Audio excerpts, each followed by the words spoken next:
फिर वो मंजिल हो चाहे हफ्ते का नाता है। आओ प्रेम के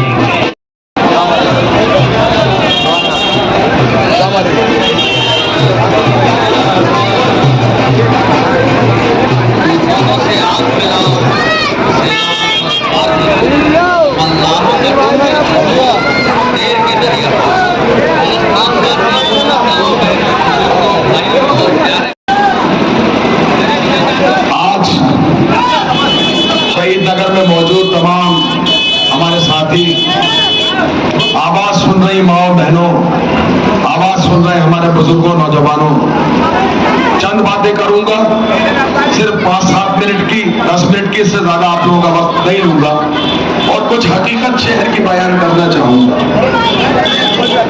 जैसा हम सब जानते हैं कि शहर के अंदर 30 साल से कैसी बर्बादियां और बर्बादियां चली जा रही हैं। चंद स्कूल थे हमारे शहर में जिसमें हमारे बच्चे तालीम हासिल किया करते थे।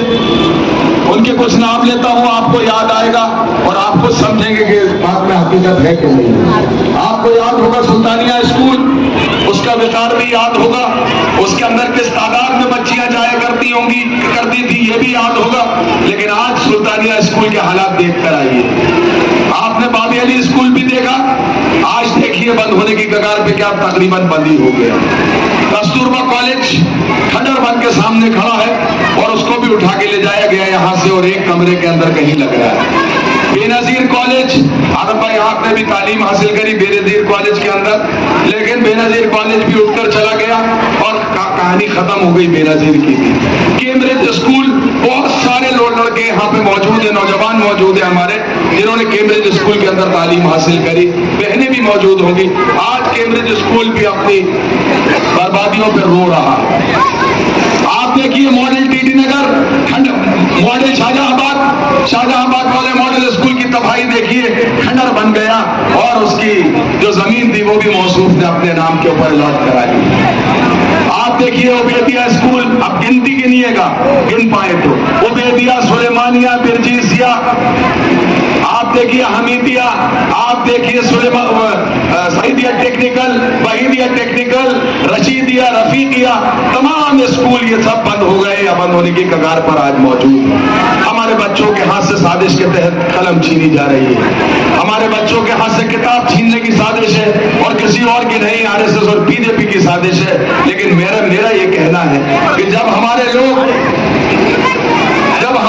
मौजूद हैं तो ये काम बीजेपी और आरएसएस कैसे कर पाएगी। इसके बाद आप देखिए जेपी अस्पताल, डीआईजी बंगला अस्पताल, बहनों आप जाया करती थी, दवा लेके आया करती थी, कितना जबरदस्त वजूद था उस अस्पताल का, हजारों की भीड़ लगा करती थी सुबह।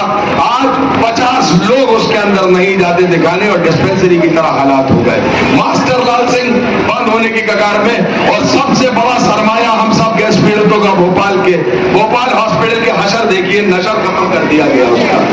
कौन है इन साजिशों के पीछे, समझने की कोशिश कीजिए। मैं अभी बहुत सारी बातें आपके सामने बयान करता हूं।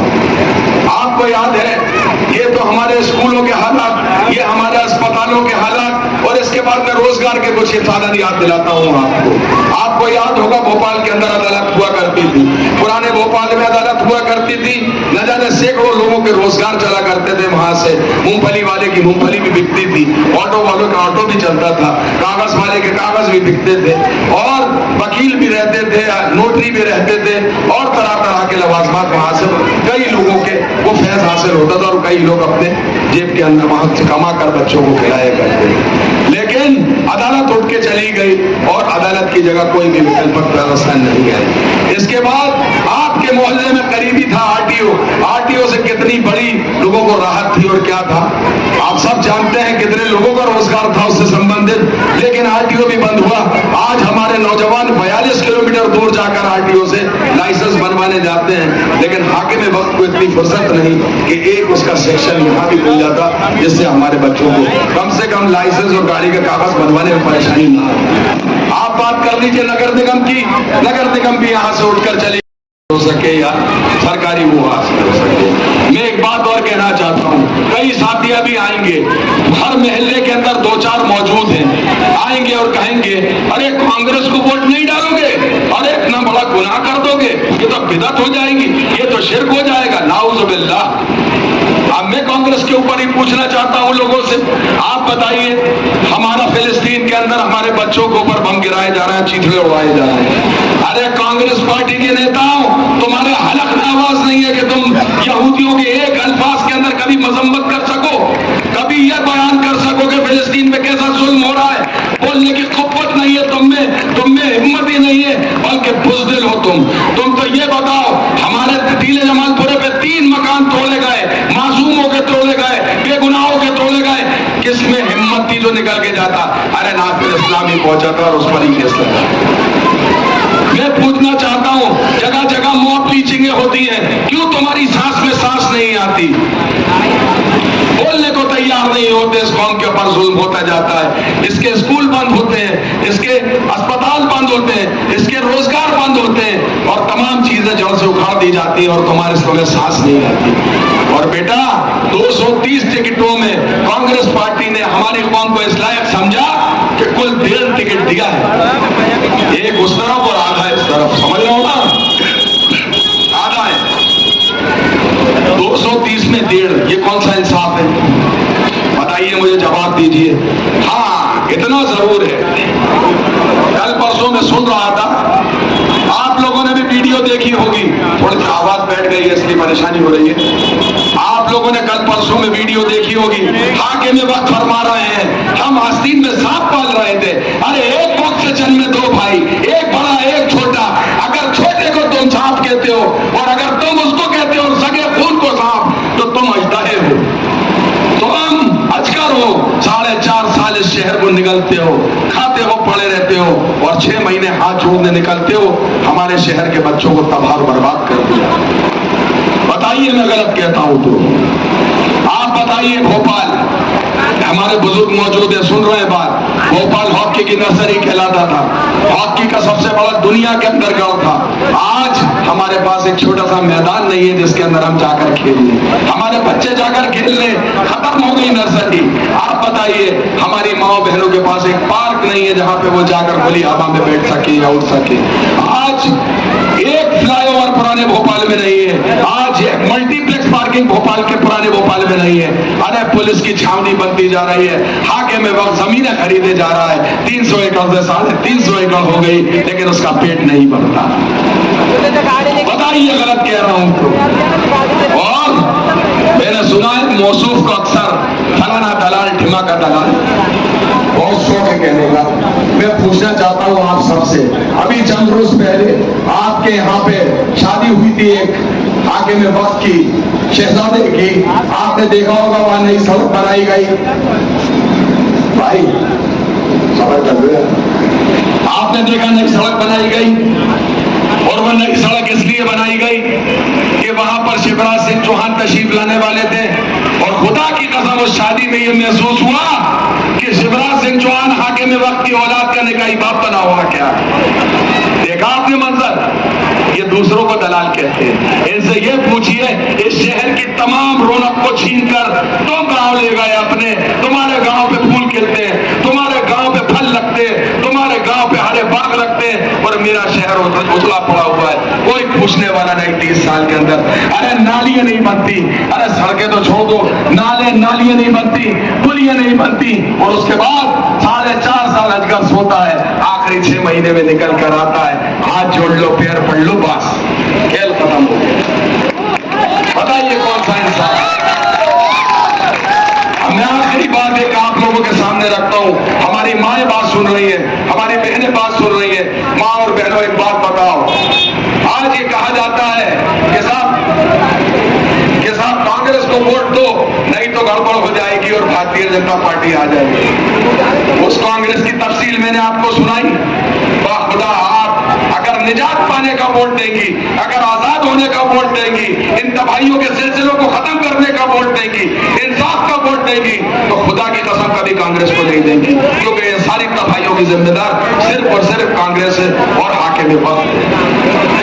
वो हाकिम वक्त आप सार्वजनिक जिंदगी में है जनाब, आप सियासी जिंदगी में है जनाब, हम आपके घर की बात भी करेंगे करेंगे और आपके तरीके और तहजीब की भी बात करेंगे।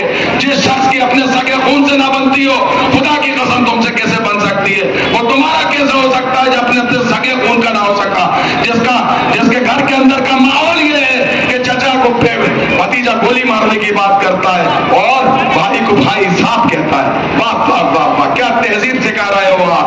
9 नौकरियां निकलती है पुराने शहर सरकारी, 9 नौकरियों में से हमारे शहर के नौजवानों को नौकरी नहीं दी जाती। इलाहाबाद से बुलाया जाता है मोहतरम के सालों को, रिश्तेदारों को, उनको नौकरी दी जाती है। बताओ वक्फ में कितने हैं, अगर मैं गलत कह रहा हूं तो बताओ। हज हाउस के अंदर कितने, वो जो छोटा सा कमरा बना दिया हज हाउस के नाम पर, सारे रिश्तेदार वक्फ बोर्ड में गिन लो, मसाजिद कमेटी में गिन लो, हज वहां पे गिन लो, सब तबाह कर दिया। और उसके बाद घोंसले, नोटंकी। अरे दिलीप कुमार साहब, बस करो इस शहर के ऊपर। आप हाथ छोड़ के गुजारिश है, आप कहते हैं भारतीय जनता पार्टी से फलाने की सेटिंग है। अरे तुम्हारी 350-400 एकड़ जमीन हो गई, तुम्हारी कौन सी सेटिंग है? तुम्हारे खिलाफ क्यों जांच नहीं होती? तुम भ्रष्टाचार करते हो, तुमसे कोई क्यों सवाल नहीं करता? जवाब दो मुझे। और शिवराज सिंह चौहान आते हैं और तुम्हारे गले में हाथ डाल के खड़े हो जाते हैं। वाह वाह वाह वाह वाह। अरे तुमसे बड़ा दलाल तो इस शहर की तारीख में पैदा नहीं हुआ जिसने इस शहर को तबाह कर दिया। याद करो बहनों भाइयों, याद करो सन 1989 में हमने सबने मिलकर वोट दिया था और कांग्रेस के खिलाफ दिया था जब ये पैदा हुए। और 93 के अंदर इन्होंने ही कहा था ये हाथ नहीं हथौड़ा है, इसने हमारी इबादत का हथौड़ा है, किसी और ने नहीं कहा था। तुम कैसे मुकरते हो? तुम्हारे मुंह में ना ज़बान है, ना तुम्हारा खून लाल है, ना तुम्हें किसी की इज्जत करना आती, ना किसी की मदद करना आती। अरे वक्फिया जायदाद पे हुकूमत करने वाले शहंशाह, तू यतीमों की, यसीरों की, बेवाओं की मिल्कियत के ऊपर बैठा है, वक्फिया जायदादों के ऊपर बैठा है और वहां से बैठकर तू बेइज्जती करता है लोगों की। कैसे इंसाफ करोगे? बहुत कीमती वोट है मोहतरम, बहुत कीमती वोट है माऊ। अगले 20 साल की तारीख तय करेगा और अगर पूरे को टिकट दिया था तो भी हम वोट दे देते, मगर आधे को कैसे दोगे बताइए आप। अरे शहजादे के खिलाफ सगे भाई को धुतकार दिया, निकाल दिया। और कल देखिए वीडियो, देखिए आस्तीन का सांप कहा जा रहा है। अपनी एक ही मां से जन्मे, एक ही कोख से जन्मे 2 भाइयों के बीच के अंदर ऐसी तरह इस शहर की तहजीब नहीं है, इस शहर का तमद्दुन नहीं है, इस शहर का विकार नहीं है। और जो अपनों के ना हो सके वो कसम खुदा की तुम्हारे नहीं हो सकते। इन बच्चों के मुस्तकबिल के लिए, इन नौजवानों के मुस्तकबिल के लिए सोच के वोट डालो। ये वोट अगले 20 साल का वोट। मैं नहीं कहता नासिर इस्लाम को देना, लेकिन फैसला सोच समझ के करना, इंसाफ से करना। और सुन लो आगे में बात, तुम्हारे नेता मेरे आगे गिड़गिड़ा रहे थे, पंजाब पीडीए के चेयरमैन, पंजाब हाउसिंग बोर्ड के चेयरमैन, ठोकर मार के आया हूं इस शहर को बचाने के लिए, कुर्बानी दे के आया हूं, खुदा की कसम सब साथी जानते हैं। तो क्या मुझे पर इल्जाम लगाएगा भारतीय जनता पार्टी का? और नासिर इस्लाम ने हर शहर की गली में आवाम की आवाज को उठाया है, इस शहर की तकलीफों को उठाया है, इस शहर की परेशानियों को उठाया जनाब, हमेशा। तो मैं आपसे बहुत पुरजोर गुजारिश करके जा रहा हूँ, माओ खुदा की कसम कोई गुनाह ना होगा, कोई बिदत नहीं होगी अगर कांग्रेस को वोट नहीं दोगे और इंसाफ का वोट नहीं दोगे तो याद रखना अपनी पौधों के साथ नाइंसाफी करोगे और इस नाइंसाफी को आप माफ ना कर सकोगे। 30 साल से भुगत रहे हो, छोटा मोटा अरसा नहीं है इस भाइयों का, इस शहर की सब खत्म हो चुका है। हाथ जोड़ के जा रहा हूँ, सोचना, आपस में बातचीत करना, मुत्तहिद होकर करना। अल्लाह की कसम कांग्रेस फैसला नहीं करेगी, फैसला तो मेरा अल्लाह रहीम और करीम करेगा, तुम्हारा वोट करेगा।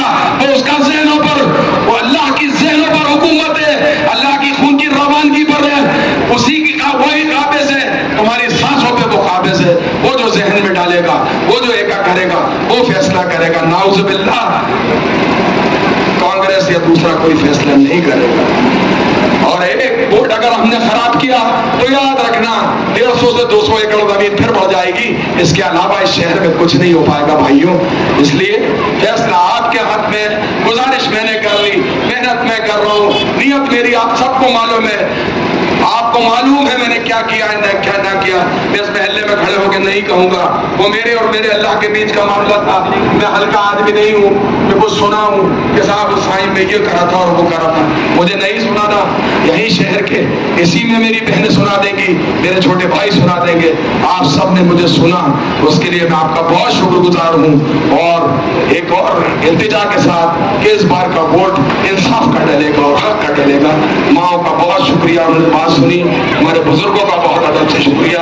अल्लाह